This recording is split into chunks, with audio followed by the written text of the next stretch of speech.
This video is brought to you by Ravenscraft Realty of Northeast Missouri. Today is the day. It's the long-awaited entrance of the 7020 in the field with the field cultivator. I guess today I get to find out if it actually has the snot to pull it or not.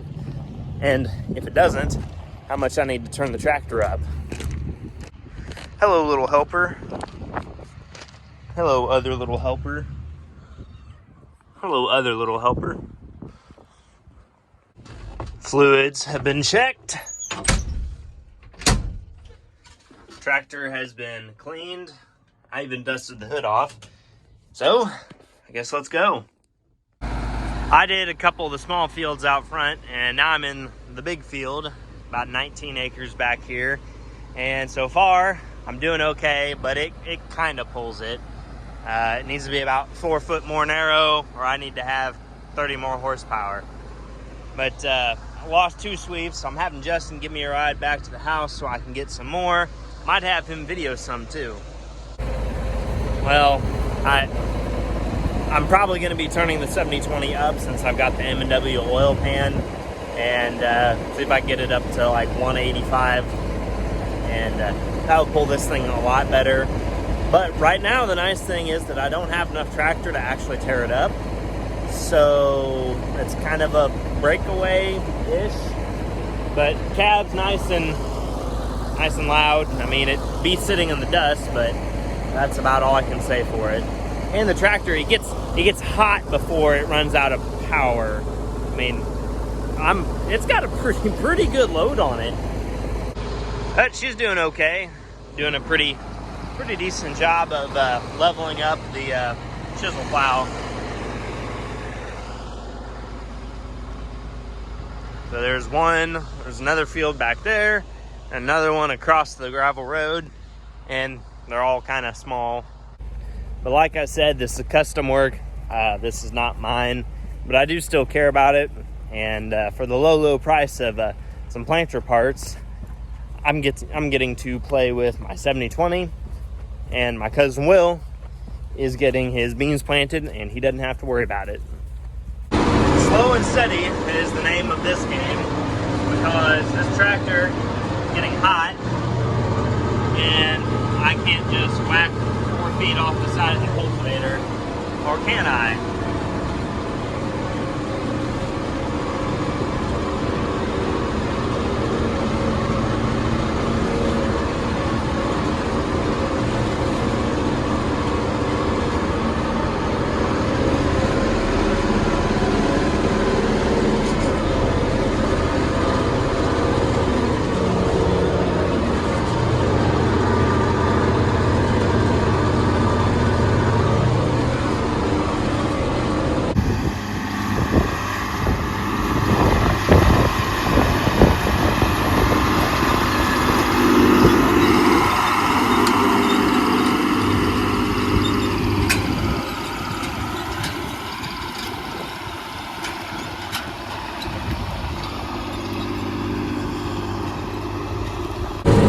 The big field done, and now I'm heading back out front here. I just got to do andros on another small field, and then we go back home and finish working on my planter.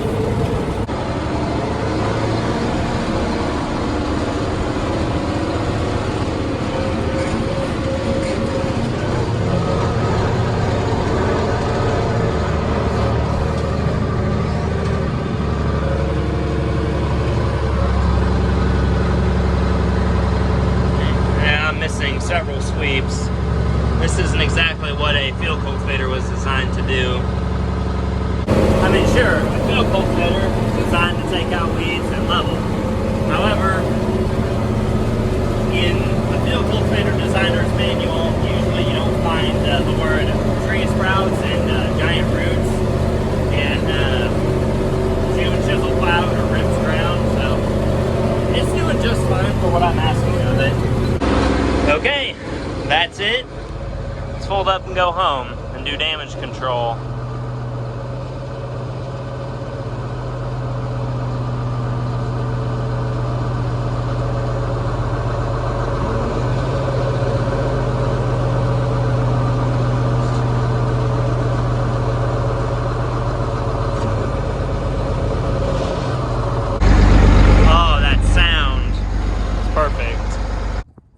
Come on, cat.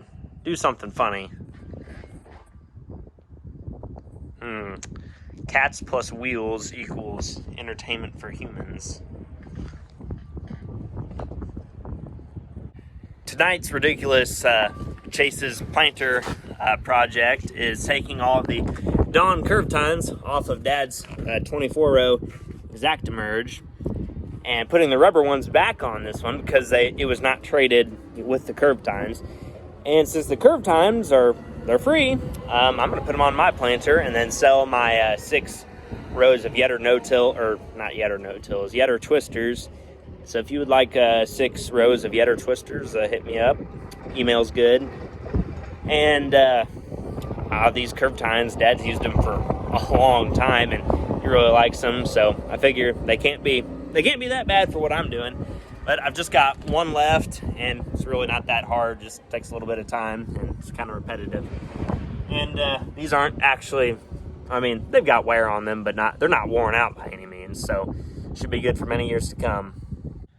I've about got the back rows all Dawn curve tined up. It's got 1 row left. I'm putting them both in the back hole. Since we're running 2 of them now, don't need to offset them. At least I don't think so. But I've got some gauge wheels over there to put on. I have my loyal helpers here. Quandale, Bonnie, and Clyde is around here somewhere. He's black. He kind of blends in the dark. It's not going too badly. It's just another late night among many of throwing wrenches at stuff with animal help. 4020 the planter are sitting over there. My kitty cats and I are about done for the night. It's about 12:30, but before I go inside, I'm going to have myself a mint chocolate chip thing here. No, it's not for you. Cats, I tell you. I've got two others with me here, so they're definitely very friendly. It is the next day, obviously, and I grabbed my sunscreen, I got a soda, got a jug of water, and 4020 is ready to go. I ended up finishing the planter project last night and had to put 2.5 gallons of hydraulic oil in it this morning because, surprise, surprise, front hydraulic pump leaks on it, just like every 20 series John Deere. And it was low, but everything's okay now.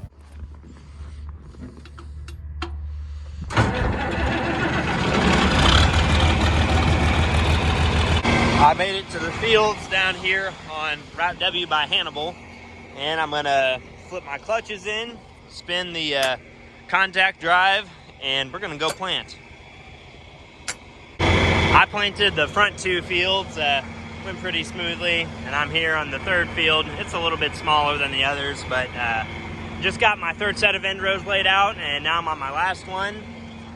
Planter down, that's the right marker. And I'm gonna set my line off of this. I mean, this is the straightest spot that I could find in the field, so it'll have to do. And I'm perfecting the art of planting with the planter with pushiness. The key is do not turn in corners. Don't do it. Do not do it. It will not follow curves like a straight planter bar would.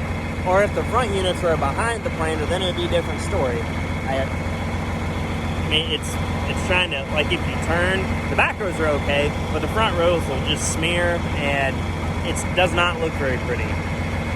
Anyways, let's get to planting.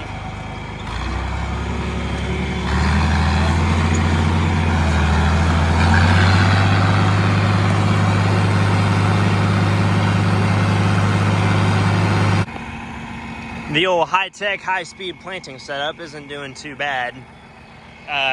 This field is 19 acres. Rows are a 1/4 mile that way, so nice big field. Get out and get something done versus playing around in the patches. Yep, we're using seed, so I'm happy. I'm laying out about 160,000. So, yep, planting beans. And my markers are a little loose. And I need to tighten up the back of my tractor. It's kind of leaky. I also need to replace some of the hoses on the planter, if not all of them. Need more front weights. more tractor is usually better.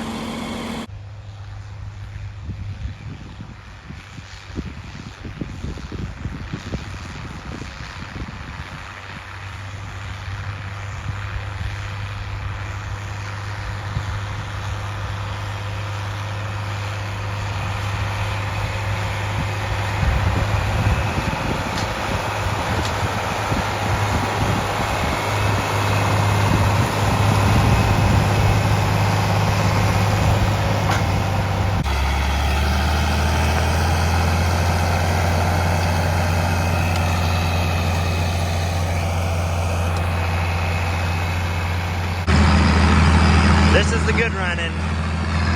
Turning the sky's a little bit dark.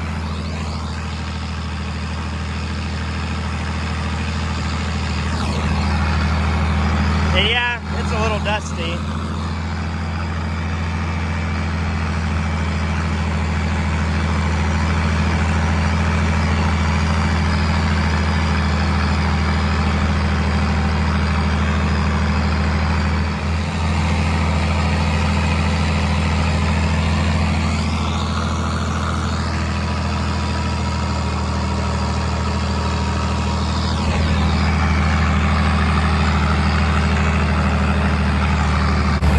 For a day, this is all right.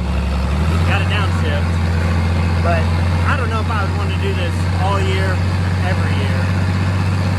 The cab on the 720 wasn't much, but at least it kept the dust out of my face. And now I know why my great-grandparents were deaf, because I had to listen to this all day.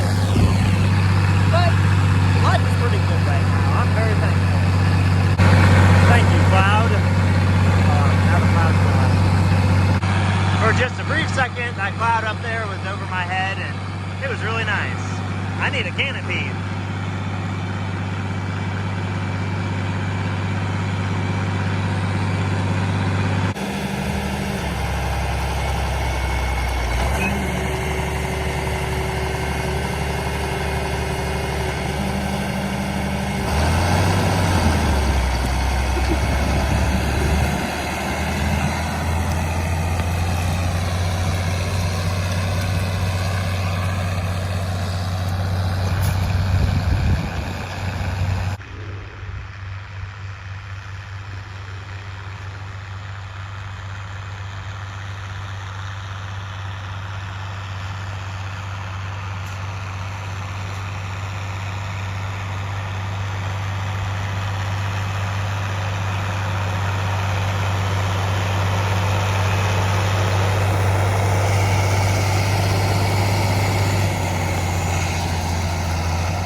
Done. Just a couple more shorter rows over here, and then I'm gonna go home.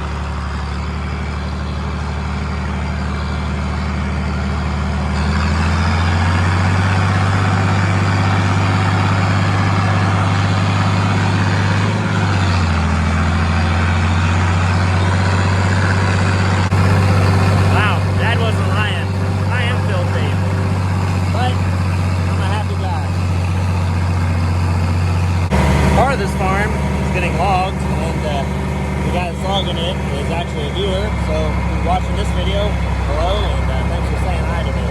Thanks for watching. We're revisiting the scene of the crime where a no-till coulter mysteriously fell off again. So I tried welding it back in, but this is the third time I've tried that, so I think it's just a sign that I'm not meant to have all 11 no-till coulters. And I left it down here in the corner of this field so that I wouldn't forget where it was. The 7020 quit charging, so step one, replace the alternator. And I got the jumper pack here on it, and we'll see if it starts now. I hope it does. And not only see if it starts, see if it charges. That's the more important part of the equation. My custom corn up here at the school, it's starting to come up. I mean, emergency is going to be pretty uneven just because of how dry it was and still is. But there is at least corn out here, so I know I didn't screw it up that bad. My custom beans, they're not. They need water, just like I guess everything. But them in particular, just because it was really dry and really hard when I planted them, and I don't know how many of them actually got in the ground. So, might be doing some late June tomfoolery down there with a plow, and a disc, and some aggressive tillage. Maybe, I don't know yet. Here's a little bit of my family's history. So, part of my family on my mom's side is from north of Paloma / Coatesburg / Mendon. And this one-room schoolhouse right here north of Paloma is where my great-grandpa went to school. Yeah, it's kind of sad to see it fall downhill even further, but people don't. It's a one-room schoolhouse. What are you going to do with it? Yep, Grandpa Dittmer got water out of that hydrant. He walked in these doors, or what's left of the door, and went to school here. Yep. Now, from what's left of this, it was at one time a very pretty building. Porcelain light fixtures, like tile on the ceiling. This was, bro, I swear we keep our Magnum inside. Jeez. Faded out. But it's a 7150, so it's cool. Honestly, not a bad looking tractor other than the faded paint or fiberglass. Do I need a plow? Maybe I do. I hope I need a plow because right now I have the winning bid on this. I don't know why I did that, but whatever. It's really cool though. It's a DMI Hydro Wide. Okay, so I think I have it fixed now because it's reading like 15 something at the alternator. And the fluke meter here, let's see if I can do this with one hand. The fluke meter, when you touch this one to the negative, or to a ground, and this one to the positive side, it shows that it's charging. So I think it's fixed. Man, I'm such a good mechanic.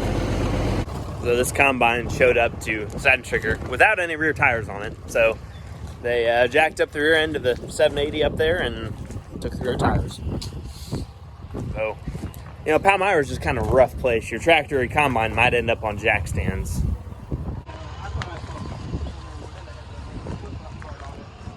They were doing that on the track machine. Rough part of town.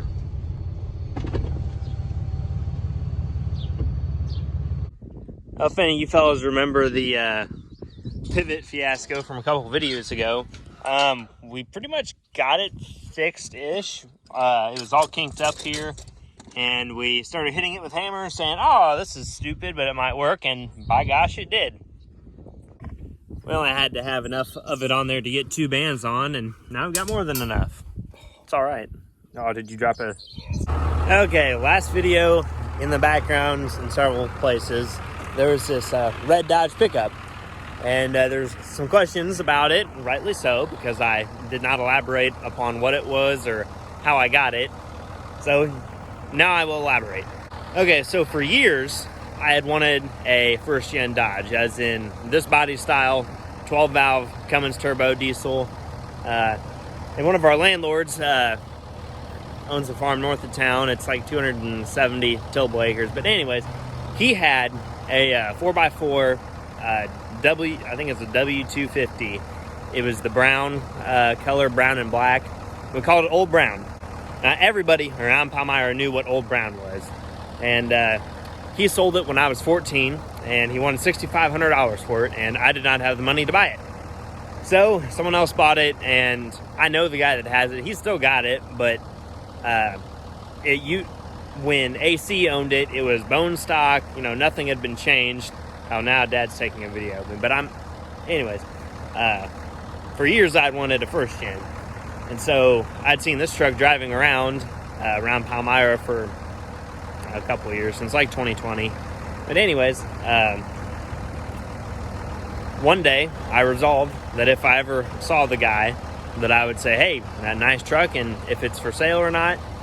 So eventually I caught him at the sale barn right over there and pulled in the driveway, and I said, hey man, that's a nice pickup. You ever want to sell it? I live right here. And I just left it alone, left it at that. And a couple weeks ago, I got a phone call.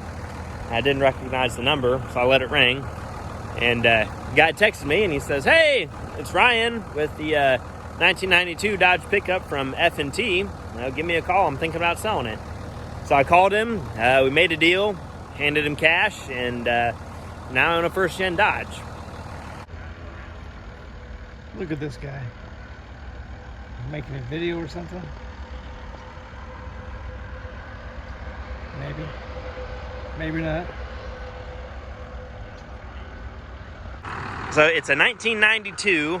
It is two-wheel drive. This was a grandpa truck, or actually it's really a horse person truck. It's got the old man's name, Harold, under the driver's side door. Got some pinstriping, tinted windows, of course, hubcaps, some more pinstriping. Got an intact tailgate that does work, and it was sold in Ohio. Got more pinstriping on the tailgate. All the lights on it work. It's completely bone stock as far as I can tell. There's a pinstriping in better light. And Violet, I'm assuming was his woman or his wife's name. It's on the passenger side door. And it's 160 horsepower stock. And it gets like 20 miles a gallon. So that's pretty good.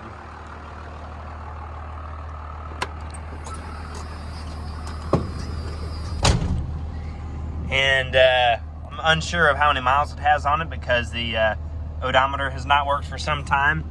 And it's got a tachometer, so I know how many RPMs I'm turning. It's got the wing windows, so if your air conditioner doesn't work, and this works most of the time, you can pop those open, get some air flowing. It's got power windows, power mirrors, power locks, and yes, it is also extended cab, but it's a pretty pathetic extended cab. There's presently no headliner, but that's okay because our dash isn't cracked. And honestly, it's a pretty nice old pickup. Oh yeah, and that's not intact anymore, but that's all fixable. So I hope that answers some questions about the first-gen Dodge. It'll be around because this was my dream truck and I don't plan on selling it. And with that, thank you for watching. I hope you enjoyed it. And if you did, you should subscribe if you're not already. And I guess that's it for this one, and I'll catch you guys on the next one. Take care.